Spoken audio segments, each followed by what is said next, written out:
misguided by the party leader. Yet, on the other hand, is doing contrary things to whatever the stance of the party is. We call upon Edwin Sifuna to stop the constant attacks on leaders for a specific community within the government. We call upon him to come out clean, because the politics of emotions, I believe, is being done in the other part of the political divide. If he's too emotional, because claims are alleged that he was visioning to be given maybe a senior position in the government, but he missed it. So do other members of the ODM party, we do acknowledge that also missed the chance, because the chance was limited. But now we cannot come here and do our politics with emotions. If he's too emotional, we urge him to quit ODM, resign from being the SG, and seek re-election again as the Nairobi senator with another party ticket. And to one, Dr. Boni Khalwale, we believe you are so much learned, but now this mentality, the Shulu mentality, and village takeaway and politics, I know you've been influenced by the other part of the political divide. The issue to do with ethnicity shouldn't be a matter of national concern as far as a learned fellow like you is.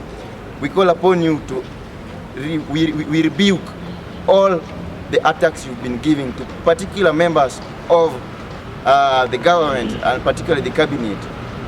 The national cake is too big. When it's taken to a particular place or particular region, that one means that we are the government, or rather the president, is visioning for national equity. For a long time, it has been believed that people from a particular political divide or political visioning to be given maybe a senior position in the government, but he missed it. So do other members of the ODM party, we do acknowledge that also missed the chance, because the chance was limited.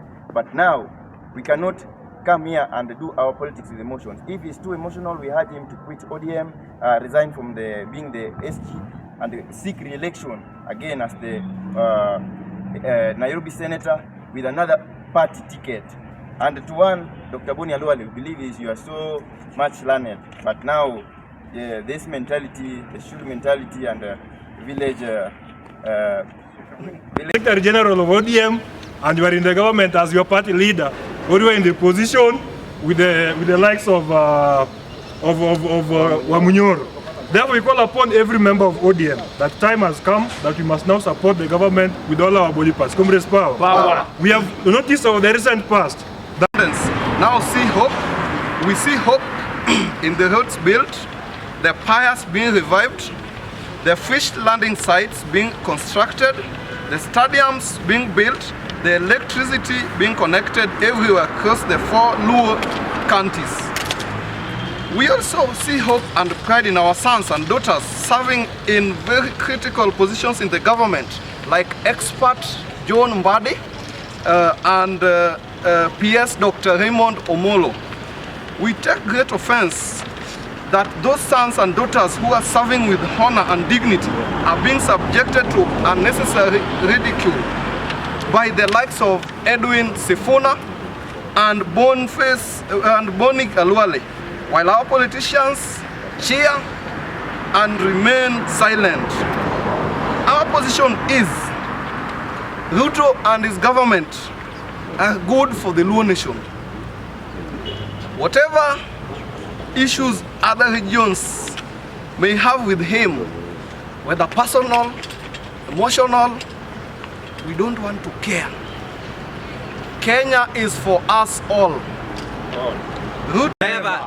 we are now calling upon all members of the opposition that it's time that you choose whether to be in the opposition. Education must be there. Comrades, power. Power. However, when you are told whatever is available, that is what we should consider. Comrades, power. Power. So we still like the government to look for all measures possible and try to fill the gap between the 16,000 and 22,000 that has been a bone of contention, and also look for alternative sources and fund the health issue, and also come up with strategies to ensure that education is free. Comrades, power. Power. But however, we also call upon the public and the general nation that let's be patient on the government.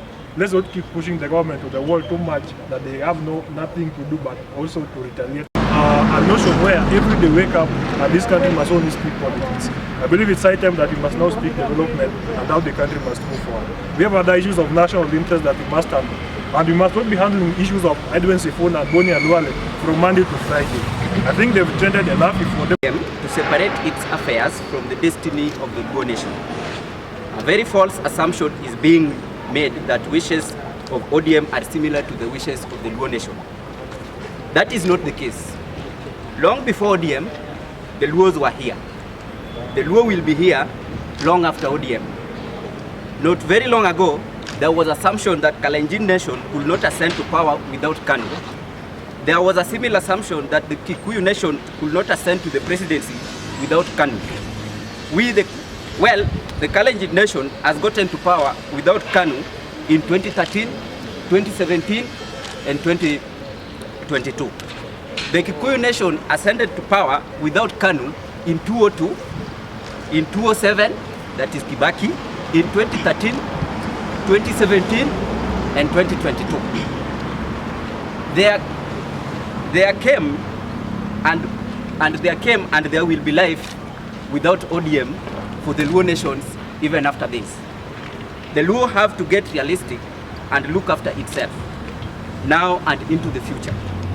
Let us restore hope to our parents, brothers, sisters who have borne the brunt of losing elections to 4 straight times and earlier on, making our losses 5 in their lifetime. No community has gone through such many losses. Each election has come with a share of ridicule and marginalization from the national cake. That was until President William March. Thank you, the media community, for honoring our invite. I go by the name Moses Kal, the current president of the University of Kenya. And today we are gathered here at the National Student Caucus. We want to address issues